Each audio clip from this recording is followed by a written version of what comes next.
This is The Guardian.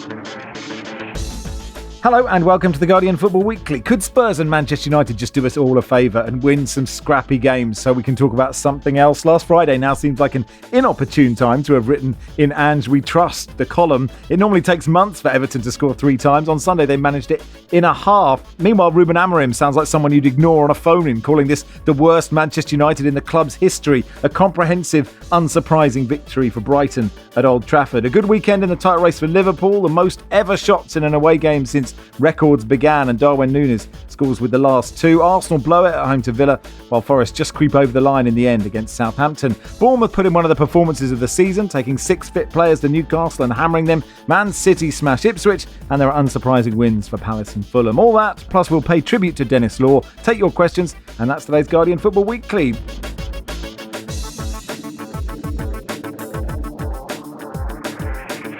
On the panel today, Barry Glendenning, welcome. Hello, Max. Hello, Seb Hutchinson.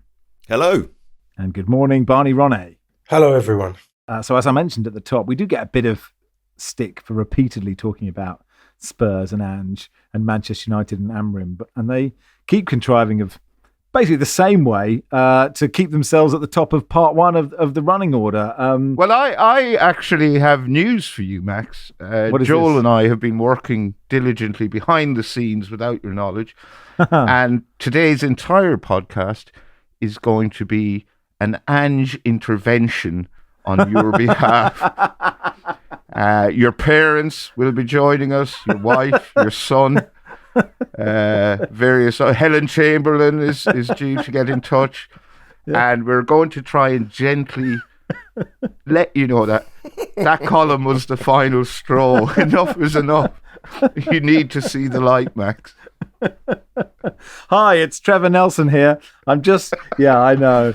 Look, at kickoff, Everton had failed to score in 9 of their past 11 games. They'd scored 5 goals in that period. 2 of those were own goals by Craig Dawson.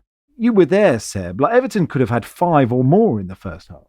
Just thinking this a lot of the season, every single weekend, there seems to be moments that I can't stop thinking about for hours after. And in this particular game, and I will touch on Everton very shortly, it was Jed Spence turning up with a hat on team arrivals, which I can only describe as being the same hat that Denzel Washington wore in American Gangster. And Denzel Washington, his character realised 3/4 of the way through that film that hat had to go. And Spurs played like a side where they had this ability to make teams that are out of form really good, make teams like Everton who were struggling to create chances, struggling to show a spark in their forward play. And of course you could attribute a bit of that to the previous manager, but in this particular case, I felt Everton almost were uncomfortable. The supporters felt a little uncomfortable during that first half. And there were moments in the first half where let me take it to this. Half-time whistle went, and they cheered like it was full-time, Everton. Because they saw goals they haven't seen for some time. They were creating chances, big chances, 4 big chances in the first half. I think they've created 4 big chances all season. Dominic Calvert-Lewin, in front of Thomas Tuchel, looked like the striker that people believe maybe deep down he had in him, but also that people didn't realise he had in him. I don't think he realised he had it in him, really. Ndiaye, who's been a standout player for Everton all season, so no surprise in his ability, but the freedom he had to do what he did, the step over. I mean, Dragusin went off at half-time due to concussion, catching one in the face. But that was almost part of it. Dragusin went off, and Ange Postecoglou brought on an attacking player. He's always chasing the game when it seems lost, especially against an Everton side where you don't necessarily have to do that. You know, if you maybe get 1 goal in general play, then you can capitalise. And that's what they did, probably too late. I felt during the game when we were watching it, all we could think about was Spurs and what they were doing. And it was tickling away at the back of my mind, and I'm even doing it now, that I want to keep talking about Everton. But I can't talk about Everton because you have to talk about what you're watching with Tottenham, which feels so unique. When I came on before, I spoke about how enjoyable it is watching their games, and I have not changed my mind. But I think what has changed is the opinion of Tottenham supporters and the many I've spoken to, who before were just hoping it was going to work with Ange Postecoglou, because it is an attractive way of playing in many respects, but you can't keep losing games in this manner. Barney, you tweeted, sometimes you just need the right manager to come in and change the whole mood for Everton. That man was Ange Postecoglou. Did very good numbers, Barney, didn't it? Yeah, I mean, I'm all about the snarky numbers. It was, I mean, it's not nice to watch. I've not understood the idea that watching Spurs is entertaining and fun. Because you're just it's like watching someone, a really bad busker who can't really play a guitar, and maybe they're playing songs you like, but they're playing them really badly. He was in the director's box at Ipswich, Barry. No, he's a good busker. The thing is, it's I'm kind of glad that the Premier League is brutal and vicious and will do weird things to you and will still bend you out of shape, because it means it's a good sporting league. And there's loads of analysis today of Ange Postecoglou's manner and body language and the way he talks to the media. But I think that even that's kind of painful, because I don't think he wants to be like that. I think this job has done something really awful to him. There's so much pressure. It's an unsolvable problem, Tottenham. It's not his fault. They're basically the 7th or 8th best team in the league. It is his fault that they're the 14th or 15th best team in the league. I don't find their football entertaining because it's just not very good. It's not very well organised. The games where they've actually done quite well this season are games where they've not played Ange ball, where they've soaked up a bit of pressure and played a bit more smartly. And he does change things. They played a back three, which they sometimes do. But it's just not very smart. He's finding out that he can't do the things he wants to do. And it is bad management, and it's bringing out bad things in him. And I don't really like to watch it. I found the interview with the touchline interviewer, with the post-match interviewer, really uncomfortable yesterday. It's unpleasant. He's being bullied by the Premier League and is passing that on to the people who come into his orbit immediately afterwards, when he obviously feels bad and confused and grumpy. And I kind of feel it can't really go on like this. There are lots of injuries, but everyone has lots of injuries, and possibly the fact Spurs have lots of injuries is to do with the squad being unbalanced and with the way he asks them to play, which is an incredible amount of running around to no great effect. Smart managers build in resting on the ball, some kind of control. His Tottenham is chaos in a league that will kill you. And I just think it's just not very... They would be better with David Moyes in charge. I'm pleased with David Moyes. His competence is obvious. He's got this baseline of how to manage a football team, and that was just obvious yesterday. I'm not sure how much more of this I really want to see, or how much anyone wants to see, really. Apart from you, Max. Obviously, you want to see loads more. Yeah, I think I mean, I can't backtrack. I only wrote it on Friday. I can't backtrack yet. Can I, Barry? Do you think you said we were in emergency voice note territory last week?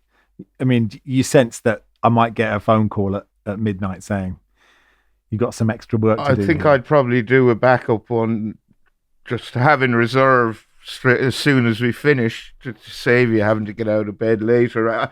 I don't know what will happen. Look, obviously everything has to be caveated by the injuries, but when we get to talk about Bournemouth, they have a similar list of lame and halt and still went and thrashed the most informed team in the league.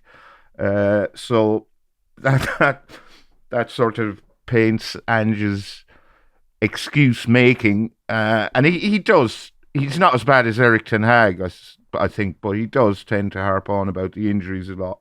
It's difficult to see how long this can go on. It is interesting, I suppose, that the travelling Spurs fans were calling for Daniel Levy's head and not Ange Postecoglou's, but Levy ain't going to sack himself, is he? So one suspects, and Postecoglou has been given more time than his predecessors. I don't particularly want to see him leave, just I'm curious to know either how much gas there is in the explosion, or if he can turn things around once he gets a few players back or a few new faces in. But it seems to be becoming increasingly obvious that this club is just unmanageable. Like possibly another one we will get to in due course. Yeah. I suppose they would be complaining that Spurs have bought no outfield players in the window. You know, all these injury problems, and the window is what 10 days away from closing or something. Worth mentioning Kulusevski's finish because it was beautiful. And, you know, also worth pointing out, Barry, and we talked about Calvert-Lewin, but you've been giving him a right old shoeing for the last couple of weeks. And he was really good in this game. Yeah, let's wait and see. It's his first goal, I think, in 17 games. So he hasn't exactly rammed my criticism back down my throat. And we have to factor in the potentially restorative effects of playing against Spurs. Everton were really good in this game, and Moyes made changes. He brought in the lesser spotted Jake O'Brien, who I was beginning to wonder, is he actually a footballer? Or because I'd never heard of him before he went to Everton, despite him being Irish, and I haven't really seen him play since he went to Everton. So he was brought in for a back three. Ilman Ndiaye, who's been their classiest player by a mile all season, had a more central role. I suppose it meant Calvert-Lewin wasn't as isolated up front. His goal was really, really well taken. He could have had another one or two. And I think he's a bit of a confidence player. But yeah, let's wait and see before we draw any conclusions. This is a Spurs team who made Everton look like that Nike ad set in the airport. It's remarkable. Everton.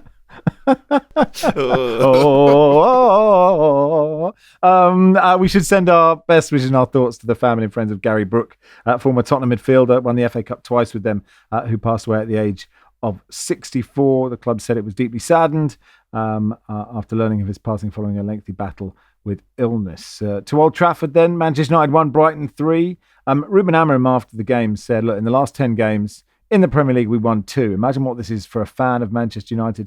Imagine what this is for me.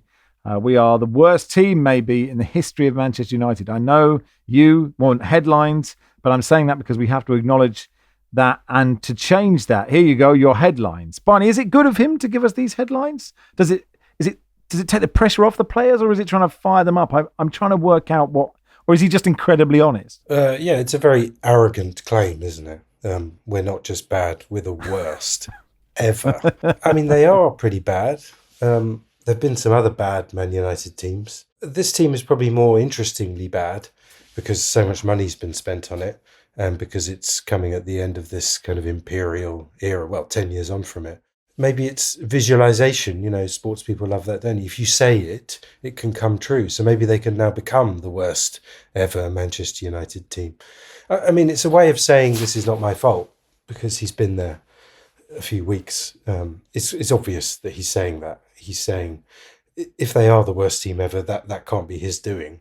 He's saying, look at what I've inherited, look at what I'm dealing with. This isn't down to me. And he likes to talk about suffering. And I like managers who talk about suffering because it makes me feel kind of brave and it's very sort of manly, isn't it? To talk about suffering. And the minute people say that, you nod and say, yes, suffering. But what he means is, this is rubbish. It's chaos. What have I got myself into here? I didn't want to come mid-season. I wanted to come at the end. And he's trying to make people give him time by saying that. It was obviously planned. It's a conversation he's had, and it's demonstrably true if you mix resources into results. I still think he's a really interesting person to be at that club because he's the right manager. He's a really good manager and he's brutal and he'll do stuff and he will try and make it work. And so it's like a control experiment. What is the problem here? It's not him. Erik ten Hag was not the right manager. He wasn't flexible enough or strong enough in the end. But this guy is really good, demonstrably so. So what is the problem exactly? It's not going to be him. I have a feeling he's setting himself up either for some kind of...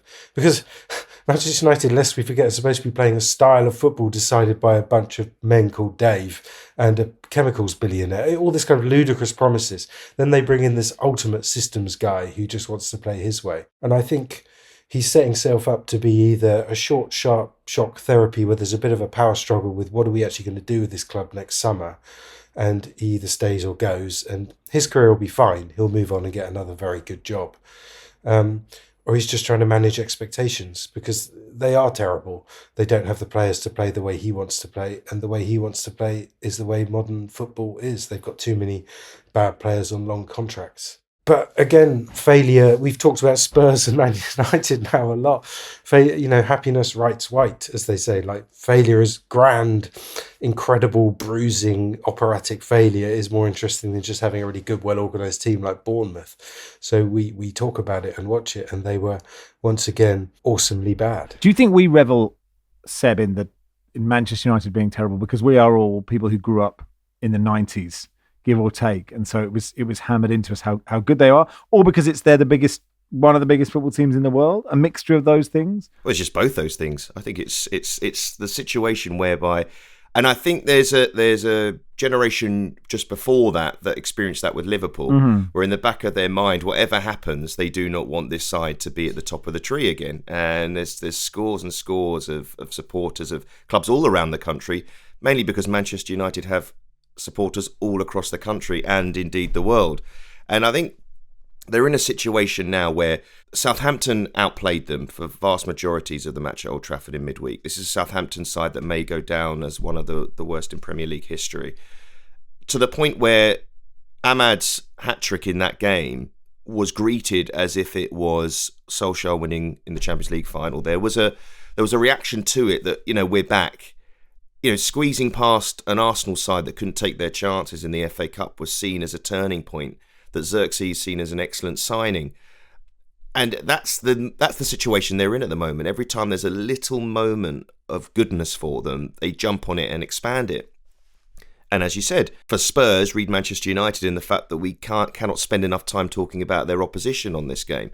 I think from Brighton's point of view, one player that really stands out for me for them is João Pedro. He has an arrogance about him, a swagger about him that, for a team where Brighton are, seems a position whereby he's saying, I can play for anybody on this planet.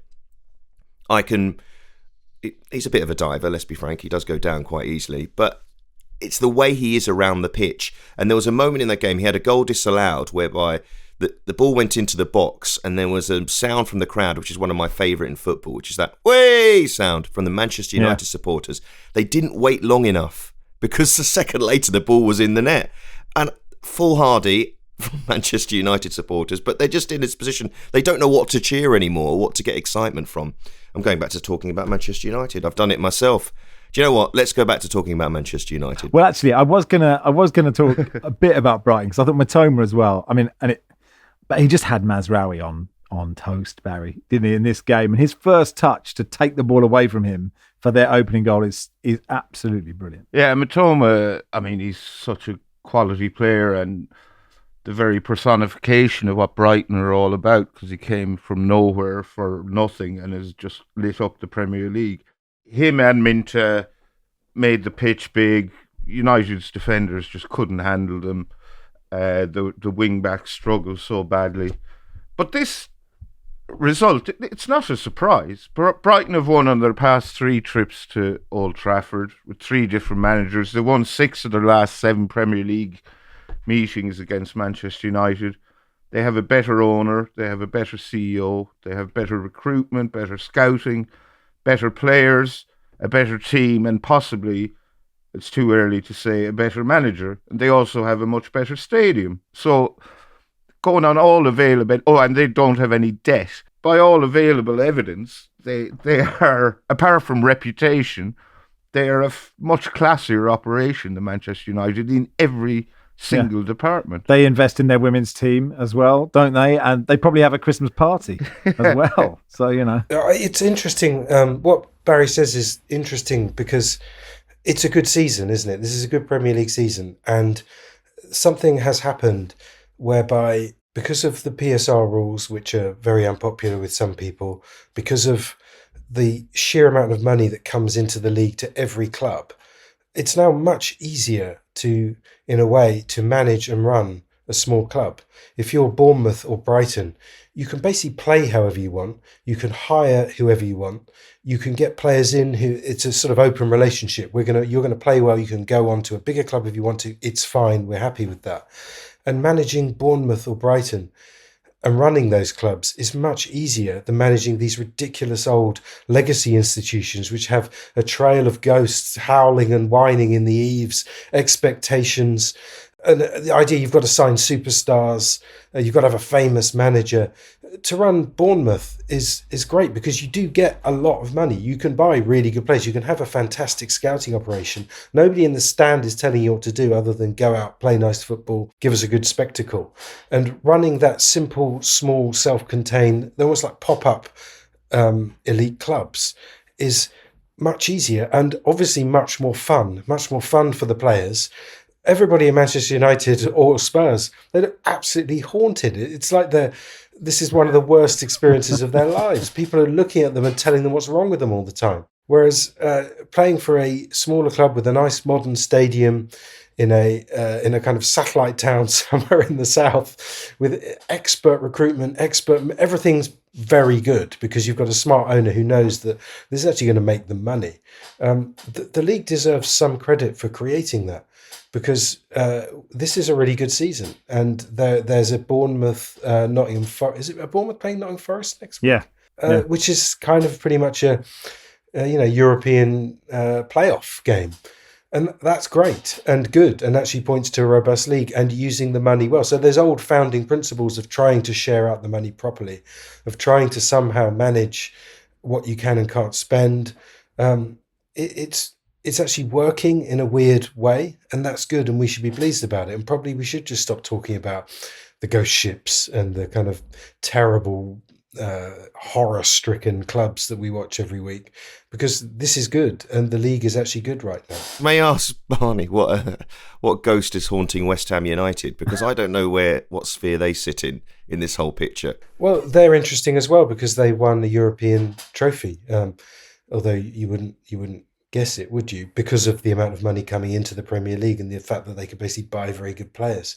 I mean, West Ham's a separate case in a way, isn't it? There's been a unhappiness around there for quite a long time. And West Ham is a big club as well. They're kind of caught by the Spurs thing in a way, aren't they? Also, I think probably moving to that stadium confused a lot of people. Although it does feel like home now, I think something has happened there. I think David Moyes kind of helped them with that.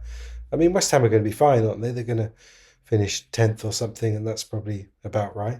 Let's talk about Dennis Law before we move on from Manchester United, who's passed away at the age of 84. Spent 11 years at Old Trafford, scored 237 goals in 404 appearances, placing him third in United's history behind Wayne Rooney and Bobby Charlton, the only Scottish player to have won the Ballon d'Or. I think what's interesting, Barry, about there are some players you have never seen kick a ball, and yet you're so aware of their contribution to the game, which I guess must be a really great illustration of their brilliance. Yeah, and I'm one of those people who didn't really see Dennis. Well, I didn't see Dennis Law play. Apart from, I've probably seen that goal back heel he scored for Manchester City against United a million times, but there's a lot more to him than that. I must confess, I teared up a little watching and listening to Manchester United fans of a certain age who were interviewed by the BBC before the game yesterday, and they were laying scarves or floral tributes or whatever at the statue of Law, Charlton and Best outside Old Trafford. He clearly meant an awful lot to them, and some of them said he was the best and most complete striker they'd ever seen. So I'm happy to take their word for it. Also, complete legend for Scotland as well. Scored against England in 1967. And Barca Jim got in touch to tell me, on the day of the final in 66, he went and played golf. He said, it gives me hope, and all Celts hope of what to do if and when that situation might arise. Hugh got in touch to say, hey, Max, Barry and company. I was, like many, saddened to hear of Dennis Law's passing this morning, as I knew he was a hugely important figure for the game in and out of Aberdeen. He says, I'm Australian. It's only recently, last 25 years, been possible to see much of the sport live, let alone sense the impact of players on the pitch and the cultural moment in which they play. One thing I did not know was this cracking tale, which I'll paste here below from my friend Gordon, an Aberdeen native now living here in Melbourne. R.I.P. Dennis Law, Aberdeen's favourite son, arguably our greatest ever sports person. Career stats are wild. But what's not much known is that in later life, he spearheaded a campaign to rid Aberdeen of those monstrous no ball game signs which adorned every piece of council-owned grass in the city. Everybody loathed them, and he just got rid of them, freeing up thousands of walls for thousands of kids to kick a ball against. What a legacy. That is from Hugh. So, yeah, our thoughts, of course, with... So did he launch a campaign or just go around with a screwdriver? It isn't made clear. Either way, well done him. Yeah, well done, Dennis. And we send our love to his friends and family, and we'll be back in a second.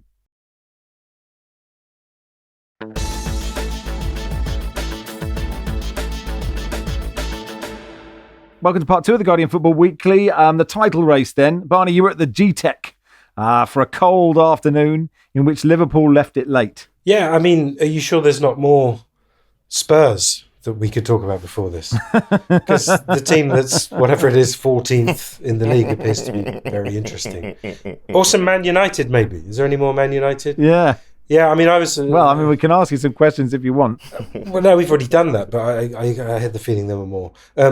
Yeah, I was at this small occasion of Liverpool. Essentially felt to me like a very important evening in the Premier League title race. Afternoon. I mean, it was one of those days, like, it was so cold. It was like the air literally hurt your face. It was just awful. And so watching it, I kept thinking, is this a good game? I'm not sure it is. But watching it back again, I realised it actually was a really good game. It was a fascinating game. And Liverpool were really good. And it was a really good one for Arne Slot, who he was really patient with it. Liverpool had lots of chances. They had 37 shots in this game, scored with the last 2. And you could just feel it coming the whole time. We were sat there saying, "This isn't. Don't write anything. Don't write your intro. It is. They're going to win. They are going to win." You could just feel it coming. They're incredibly patient. You make journalists sound like, going over the trenches together, going hold, hold. Everyone with them is hold. Yeah, wait. Darwin Núñez, go. Then Henry Winter blows his whistle, and everyone starts typing. It's very much like being in the trenches, Max. It's the most more like being in the trenches than being in the trenches. People are actually being shot for cowardice for running away from their seats in this game. It was that tense. But it was amazing because Slot was so calm through the whole thing. We sat right behind him. And when Darwin Núñez scored the first goal, he did erupt. The tension all came out. But the whole thing had been someone just doing that stay on course. He could feel that the lines were aligning, and if you just kept doing the process, they'd get there in the end, and they did. And he introduced Núñez, who's basically just really interesting player. I really like him. He's just he's got everything except the ability to do really calm, precise things. But he kind of brought him on for his power and mobility, and it broke the game open. I thought Harvey Elliott was really the key to that. He came on and was really smart, really good. It was a perfect game for him because by that stage, Brentford had been playing on the break since the first second. Brentford played really well. But it was a really good game for Elliott, who picked the right passes and was really calm and did the right things. And the combination of Darwin's kind of manic energy and his precision was just the right thing. And we've been waiting for Slot to kind of have his Ange moment where he stepped up into our sort of super tough league and is found out in some way. And people, not happening. He's really smart and really good and knows what he's doing and is spiky in just the right ways. And he managed this game brilliantly. And yes, it's Brentford. Liverpool would expect to beat them, but they did, and they did a really good job. We'd mentioned Núñez and Elliott and Chiesa, all players who have been kind of bit part players through the season, and just shows that depth that Liverpool had. And I don't know at the start of the season if I just didn't notice that they had this depth. I know Barry predicted they'd win the league, but compared to every other squad, it seems that they are just... It just seems so obvious now that they were going to walk away with this title. Yeah, and I think you used the war analogy. I'd also use a batsman refusing a run, to his teammate as well, because I think in the summer Liverpool looked at their squad and they did want a defensive midfielder, and it's still an area that they probably feel they need depth in, but they do have players who can play in that area. And Gravenberch has all of a sudden, and it would be a surprise to so many people, even people who've seen him play before, that he would be a player who could play in this role so effectively. But the key when I see watching Liverpool is something I saw from Manchester City during their dominant period, and most good sides, is their centre-halves, because Konate, his ability to eat up the ground, his ability to snuff out chances, to stop the opposition when they think they've got an opportunity. And Schade came off the bench for Brentford, and he had a moment whereby, and I think João Pedro, I mentioned him before about that arrogance and that ability to feel like you belong. Schade certainly gave the impression of somebody who thought, I'm not going to get much change out of Konate in this channel. He gave up on a few balls that went down into that area, and having a player like that, as well as the colossal that is Van Dijk, means that Liverpool can go at teams. They can throw a lot at sides and not feel too vulnerable at the back. They're giving opposition a chance, but there's nobody else in the league who's showing the consistency. And for me, this was the weekend that I decided that Liverpool will win the league. I did have some doubts because I didn't think they could go on, 10-game winning run, but nobody else can in the league. Therefore, they can slip up. Even if they drawn against Brentford, I don't think it was that big a deal because nobody else is showing that. And actually this weekend I thought, looking at the whole bigger picture, I felt like Liverpool will win the league and Manchester City will finish second. So not much has changed in that regard, those two being near the top. It's Arne Slot is a figure who's slotted in a way that, again, I don't think people believed would happen. They thought that Klopp was going to be somebody who was irreplaceable to some extent, but actually his calmness has improved Liverpool for me. It is a feeling where the players probably, to say like is a bit much, but they feel that he's not going to be right on their back. They can trust in their ability to see these games through. And we'll see. I heard Harvey Elliott, for example, saying how much he wants to stay at the club, but they are going to be in a position where they want to move players out to give them a chance. But all the doubt I've heard from any Liverpool supporters I know are looking at them saying, well, just look who's behind you. Nobody's showing any kind of form that's going to make you feel vulnerable, and you have the ability to score more than one goal in every game. Yeah, and even when someone like Salah isn't having a brilliant game, there are other people that can contribute. Meanwhile, Arsenal stuffed up, Barry, didn't they? 2-0 up, absolutely cruising. And that Arsenal fan just sitting there on his own at the end, the last Arsenal fan I can really remember is the guy with the googly eyes when they scored at Old Trafford, I think. This is the next one. Banging the chairs, just the absolute agony of giving up this lead to Villa. And I don't think it was performative disgust like we get from some YouTube channels and fan TV channels. He genuinely looked distraught. And who could blame him? Because we go on about Spurs being Spursy, but this was textbook Arsenal being Arsenal-y. 2-0 up, cruising, and they dropped 2 points, left Villa back into the game and end up drawing. Maybe a little unluckily, Marino smashed one off the upright late doors, and Trossard had a good chance when he was played in behind by Miles Lewis-Skelly, but he couldn't. Neither of them scored, and Arsenal have now dropped 12 points from winning positions this season, which is their most in a league campaign for 5 years. And this is, we're still only in January. They blew it, basically. Villa do deserve credit for coming back into the game.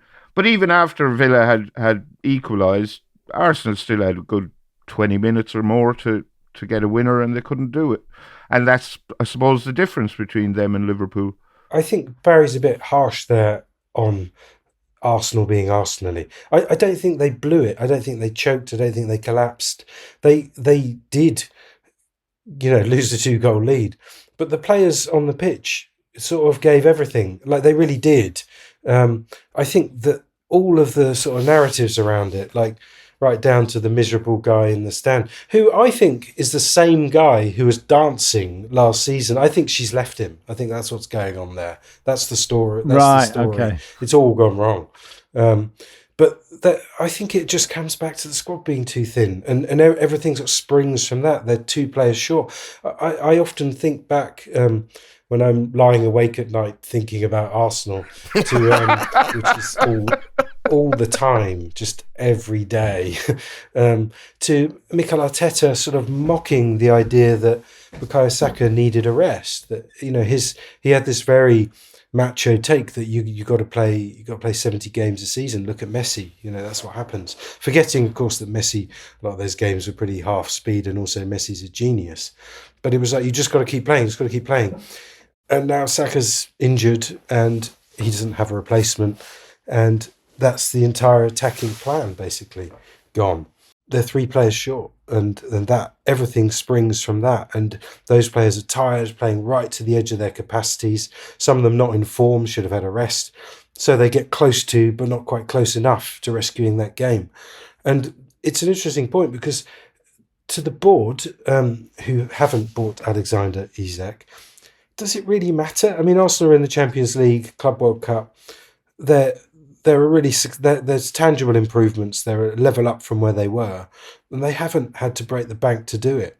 Fans agonise about finishing first rather than second, but what you're seeing is a particular way of managing a club, and nobody really will be that bothered about where they are at the moment, and they're probably going to finish second in the league, and that's good. But I would argue their fans don't think that's good. Oh, no, 100%. No, I'm talking about the club hierarchy, Okay, who are actually responsible for the fact that they're 3 players short, or 2 players short. Just get a right winger, get a centre forward, and this would be a totally different story, and they probably would have won 1 league title at least by now.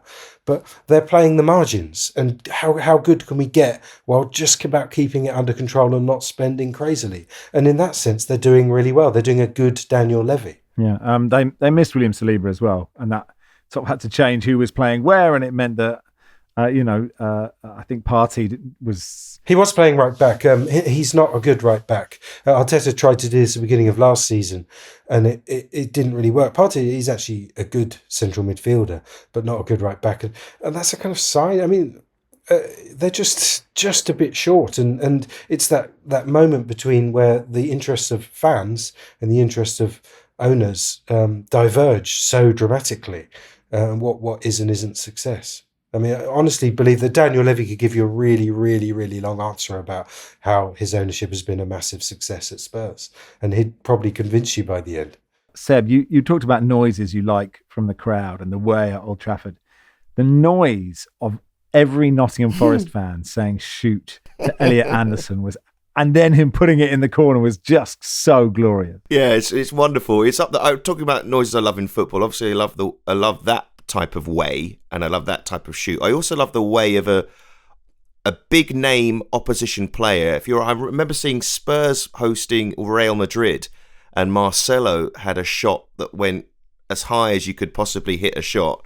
And he's a great player playing for Real Madrid at Spurs, who were enjoying being in the Champions League at that point, and the noise from the crowd, "Way!" as if he's just a normal player at the park. And I love the ability of supporters just to ground a game right down to that. But they are all bought in on what Forest are doing at the moment. They could almost forgive the nervousness near the end, because Nottingham Forest are a side who, the reason why they're in such a good position particularly is that they are taking points off the sides in the bottom half of the table. And obviously we look at the bottom half of the table and it's got some big clubs in there. But even so, they're in that position they're in for that very reason, is that they're taking sides. And in this game, there were some questionable decisions made, obviously, around Milenkovic's goal, which I still believe should have been allowed.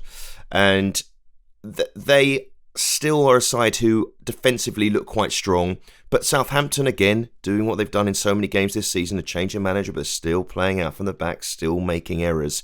I believed, I wasn't watching this game because I was at the Everton game, that even when it got to 3-2, I just felt Forest have got enough about them now to see these results through. And they're up there with clubs whereby supporters are so shocked about where they are that they will just go along with everything. They'll ask every player to shoot. I heard them asking Murillo to shoot, and he would shoot if he was given the opportunity. And that must be a wonderful place to be in a supporter. And we're looking through the league.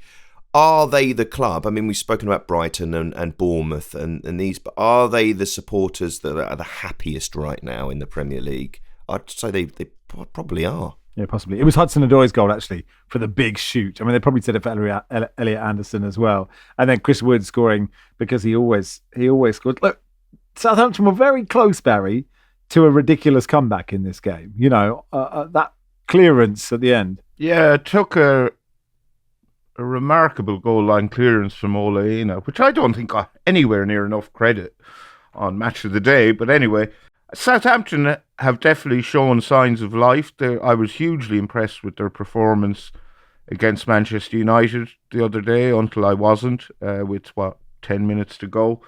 And they could have rescued a point yesterday. You could argue they were very unlucky.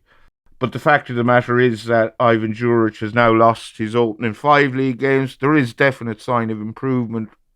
Whether or not it's too little, too late, remains to be seen. It probably is, but yeah, we'll see.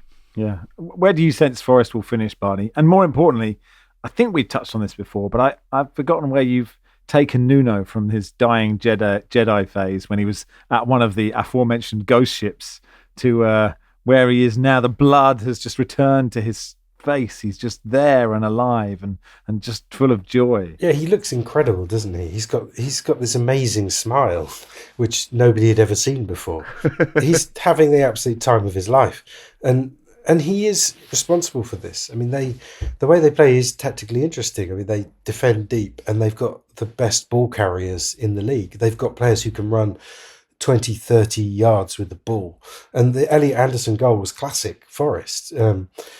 Carry the ball forward, which he's really good at, and shoot. And Hudson-Odoi, Alanga, and Gibbs-White, I think, are in the top 5 carries, as they call them, in the league, which isn't dribbling. It's just a way of running oppositions from that kind of deep block. And it's a tactic that really works. And like you say, the fans being happy really helps, because they're happy to not have possession but attack. It's fine. Just go and win. We'll enjoy it. It's a really amazing story. I mean, Nottingham's such a great sporting city. It really is. This is where basically cricket as an organised sport was invented. One of the oldest clubs in Notts County. It's a lovely place to watch sport. It's got this amazing kind of pub culture. It's got the river. And it's a city that really just deserves to have really nice Saturdays. It's just built for that brilliant sporting Saturday. And I really hope they just keep going. And I hope they end up in the Champions League. And yes, the owner's interesting, and there's various other kind of things around that. But as soon as you sort of block that bit out, just hold a bit of paper over that bit and just look at the fans and the city and the players and this delightful Jedi who's turned from the dark side to being just kind of like, he's like a young Yoda now. It's just a really happy story, and I really hope it carries to the end of the season. All right, that'll do for part 2. Part 3 will begin with Bournemouth's brilliant win at Newcastle.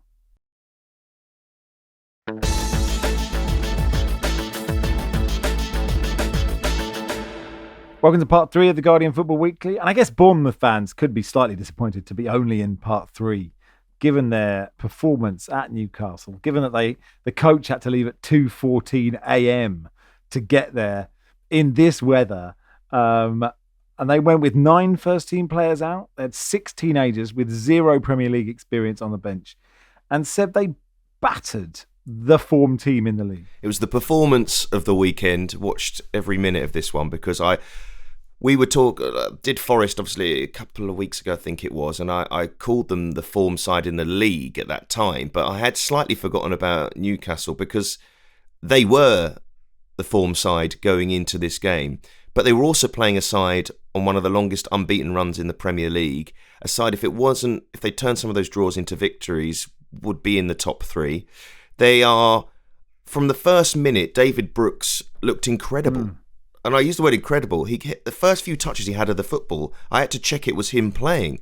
Not, no disrespect to David Brooks, but I genuinely thought, who have they got on the right-hand side? Have I missed a signing or something? And Kluivert just picking up pockets of space that Newcastle couldn't deal with. It's the worst I've seen Newcastle play this season in the first half, but so much of that felt about Bournemouth. It was almost a bit, not that they'd caught Newcastle by surprise, but that they had changed their game plan slightly in the way that they played. They had a an organisation about them, but also a chaos about them. And I think, to touch on talking about Arsenal, there's these players almost, I call them instigators of chaos, that teams who have those players can get something out of games whereby you can be one of the most structured sides in the league, which Arsenal are, but they don't have those instigators of chaos. But Bournemouth showed that they do. And Semenyo is somebody who can surge past somebody and spank the ball into the top corner. I mentioned Brooks already. Kluivert was doing it, doing things that are unpredictable, that feel outside of the structure. And having a left back as well who can cover the ground and be a goal threat as well in Kirkes. He seems a player so destined to be a signing for Liverpool. I don't know who else I could name, and that again feels I say unfair on Bournemouth, but it goes back to what Barney was saying. There's a comfort in that. They know that this is going to happen to their club. They know they'll find another one. That's the process. They are playing the way they took this game apart, and isn't it nice to be able to speak about a side in this way, beating a team like Newcastle? You think we might start the conversation talking about what went wrong for them, but no, Bournemouth. I said the last time I was on that they'd replaced Brentford as being that soft spot side for me, and they are firmly there, if not improving that position. Chris says, with a Kluivert finally scoring a hat-trick at St James's Park, could the pod do their parents' jobs any better than they actually did? Don't know, Barry, do you reckon you could have rescued more cows than Pa Glendenning? No, I definitely couldn't have, but I did provide him with a lot of assists. You're like the James Ward-Prowse, like the Gooty of the Burr veterinary world. I handed that man more scalpels and cleaned up more blood-drenched surgeries than you will ever know, Max. I mean, his third was just such a beautiful strike, wasn't it, Beth? 3 brilliant finishes. Third was probably the pick of them from distance, swerving away from Dubravka, who just had no chance of getting near it, really. And one of those goals that kind of goes into the inside side netting, which is basically unsavable.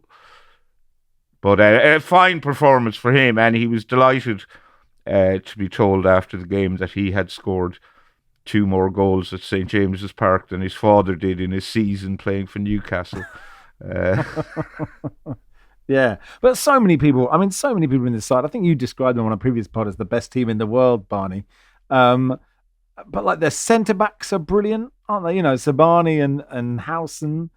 Ryan Christie is having this ridiculous season, and Sid was right about Iraola.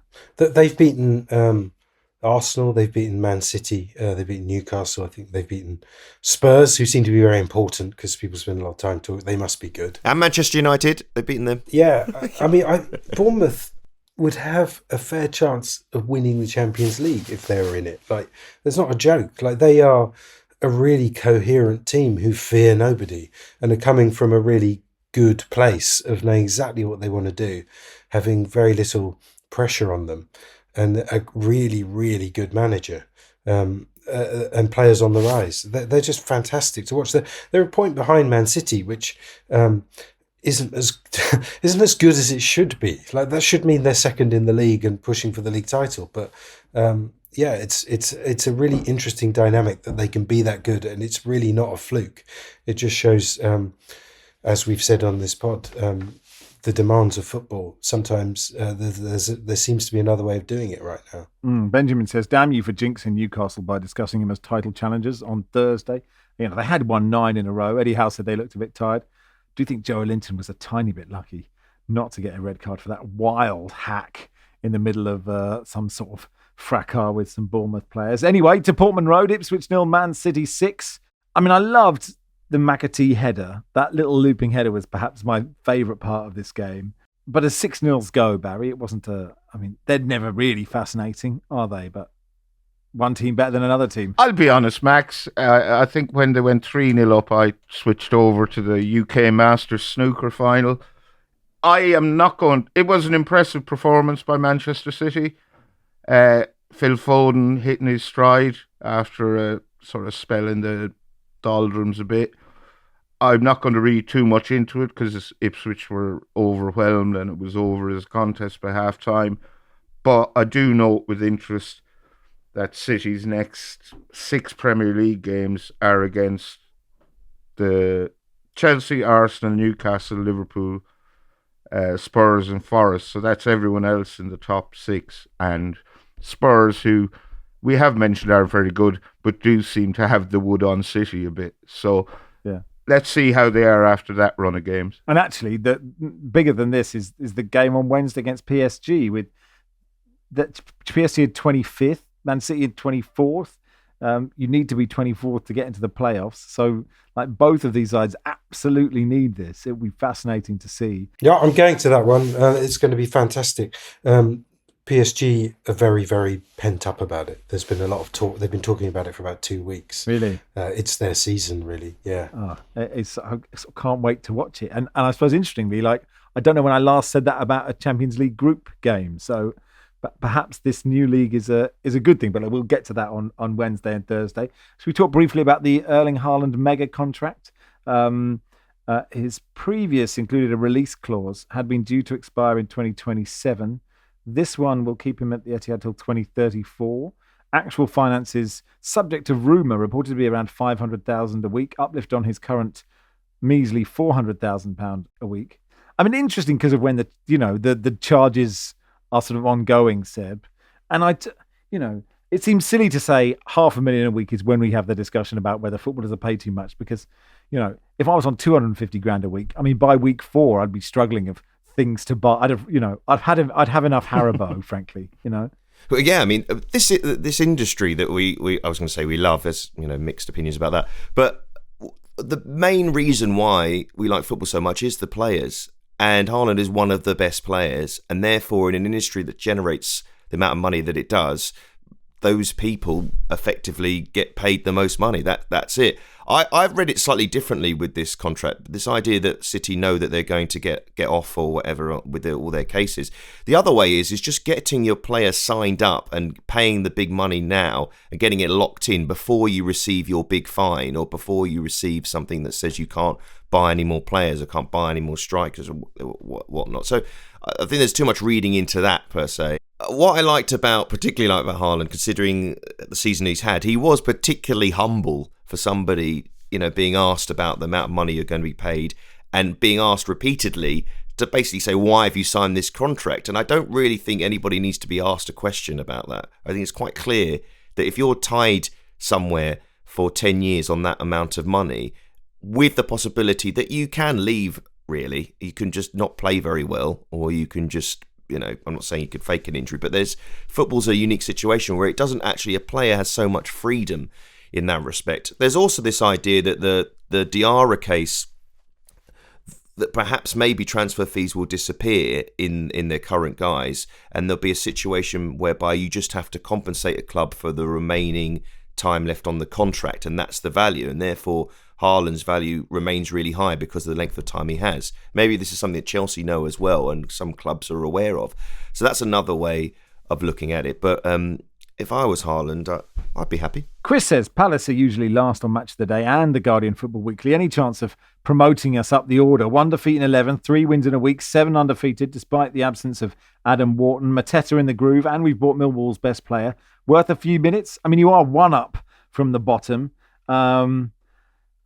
Yeah, I mean, West Ham, look, I mean, you said they'll be fine, Barney, but it was a pretty bleak day for them. And Mateta, I wonder if, does he have a touch with the Chris Woods? And he doesn't look like he should be as good at football as he is. He is really good, and he's a lot more agile and quicker than he kind of looks from his the way he moves. My barber thinks that Arsenal should buy him.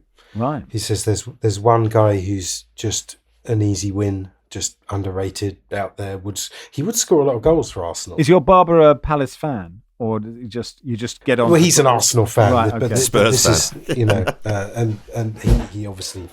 But I think it's not a bad call. I mean, Esse, I have to say, is a really good player. That's a brilliant signing. He's going to be really good.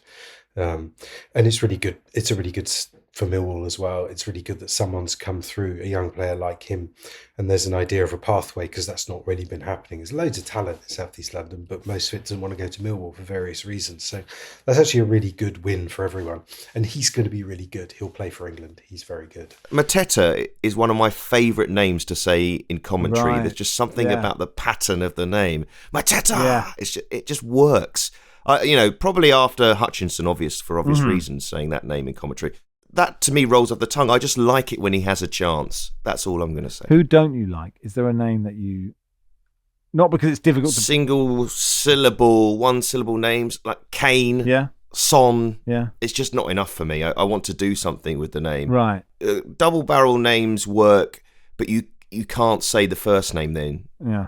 Dominic Calvert-Lewin, you just have to say Calvert-Lewin. understand. I'll bring in Dominic a bit later on. These are important things to realise. Absolutely. Where do you stand on Solly March? Do you ever just say March, or are you one of those people who has to say Solly as well? That's one of the great examples, because you have a situation with a single syllable surname, and you want more meat on that bone, and that's why people go Solly March, Harry Kane. It has to be done. March as well. It's a name that's more famous for being a month, and also the militariness of it. You need more, and Solly's a great first name as well. No, that is true. Barry, you've turned your camera off. Have you gone tops off for the last part? Sorry, I didn't realise. No, that's okay. I didn't do that intentionally. Here, I'm back. Oh my God, he's naked. Put it back off.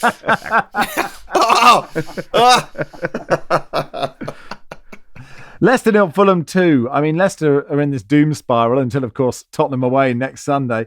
7 defeats on the spin. They've scored 2 goals in that run. I mean, the moment from this game, Barry, was Adama Traore with the least Adama Traore finish of all time. I couldn't believe it. Yeah, Harry Wilson cross from the left, I think, and Adama steps up to score with a very composed, sort of side-footed cushioned volley.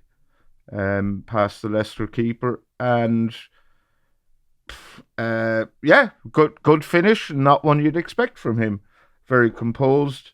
Leicester do look doomed, and the appointment of Ruud van Nistelrooy, ironically, I suppose, because he masterminded a couple of wins over Leicester during his interim spell in charge of United, that looks to have been a mistake. But as you say, Tottenham next up. Who knows? It could be the start of a remarkable turnaround. Can I just say, I'm having such a shit season, because not only are Tottenham shit, but like Cambridge United are second bottom of League One. And you know how I watch the midweek games, because it's like a 7 a.m. kickoff now. I can do that. But the Saturday games are 2 a.m. and I'm not staying up to 2 a.m. when my toddler wakes up at 6 a.m. or 5:30 a.m. And so I get on Twitter and I close my eyes and scroll back all the way and do my own minute by minute, like the Guardian's minute by minute, but it's the Cambridge United Twitter account. And we scored after 5 minutes at Bolton away. They equalised. We went 2-1 up straight away. And by about 88 minutes, I'm starting to believe. And it's like our keeper gets fouled. 88 minutes, he wins a free kick and takes his time over it. And you're like, brilliant. And then it just goes 90, Bolton score. And you're just like, oh, I'm just having the worst, literally the worst season. It's, Fulham fans will be devastated to hear how you've made this all about you. Their magnificent away win. Yeah. Of course. In a season where they have 8 points more than they had this time last season. So, well done, Fulham. Well done, Marco. I mean, my first thought is always, what does this tell us about Spurs? Yeah. And that's how we should apply every single game. Absolutely right. I am really conscious that because I'm a Spurs fan, we do too much Spurs on this podcast. And so I'm desperate for them just to go through some boring 1-0 wins and draws. I feel that. I felt that today. I felt a reluctance to talk about them. I'm trying to not talk about them, Barney. I don't want, It's not working. No, it's not working. We're just becoming a club podcast, aren't we? That's what it is. Soon it'll be me, Chaz and Dave. Danny Kelly. and Danny Kelly talking about Tottenham. John says, hi, Max, Barry and team. This is not football related. It's Barney related. Last night I was settling in for a quiet evening of watching Big Bash cricket here in Australia when the commentators started complaining about an article written by some English journalist about New Aussie batting sensation Sam Constas. This supposed journalist had said that Constas bats with his elbow in the wrong place and that his 61 in the Boxing Day test may be the highest test score of his career, despite him only being 19 and just starting out. Aussie legend Mark Waugh scoffed at this remark. "Who is this journalist? Some bloke called Barry Ronay," replied the presenter. Having read the excellent article earlier in the day, I was aware it was Barney that had written the article, not Barry. But I'm now glad that all of Australia will now turn on Barney Ronay and Barry Glendenning, because according to Australia, they've had some kind of evil journalistic love child. Love the show, John in Melbourne. There you are, the wrath of Mark Waugh, Barney. Yeah, I mean, I love Mark Waugh. It's great that he even knows half my name. That's a huge high. It was a really bizarre week. This line was 1,400 words into a 1,700 word article about something else. I mean, Australia really does have a problem in some ways. Like, here's a way to take offense. Like, let's trawl the depths of the internet looking for something to talk about. So it was put to Pat Cummins, this line. It was put to Nathan Lyon. It was put to David Warner. It was put to Marnus, who looked like absolutely tearful. He looked destroyed by the idea. The problem was that I compared the reaction to Constas to the reaction to Ray Gunn, the breakdancer. There's kind of a lot of overexcitement. Yes. And it was really the reaction. I think Constas is great. He's a really good player. It's Did anyone ask Ange? Did anyone ask Ange Postecoglou? Somebody should. Because that feels very topical. Well, that's the next article, isn't it? Why Ange is the new Ray Gunn. But it's a very sore topic in Australia. I like the way, Barney, that you doubled down by issuing a public apology to Ray Gunn for the comparison. yes. For comparing that to... But there's some part of Australia that's slightly humiliating and embarrassed, as though we're going to think that they thought Ray Gunn was good, as though this is what Australian breakdancing is. I host a show occasionally in Australia called The Project, and they were talking about Ray Gunn. I mean, literally, it's just, you can't avoid the Ray Gunn conversation. And they showed this. There was like a big package about Ray Gunn, and I think someone had written a play about Ray Gunn, and then Ray Gunn said you can't do the play about Ray Gunn and something else. And then we were talking about, well, no one knows what breakdancing is, so maybe she is the best breakdancer. And I just couldn't help but saying, yes, but the other person we saw in the package was much better at breakdancing than poor old Ray Gunn. Anyway, how dare you curse my adopted country, Barney? But interestingly, about that big batch coverage, all the chat up to that point had been about Spurs, which I think most of the viewers found weird. It's just what you have to do these days. Anyway, that'll do for today. Thank you, everybody. Thank you, Barry. Thank you. Cheers, Seb. Thank you. Cheers, Barney. Cheers. Bye, everyone. Football Weekly is produced by Joel Grove. Our executive producer is Danielle Stevens. Champions League is back, so we'll be back on Wednesday.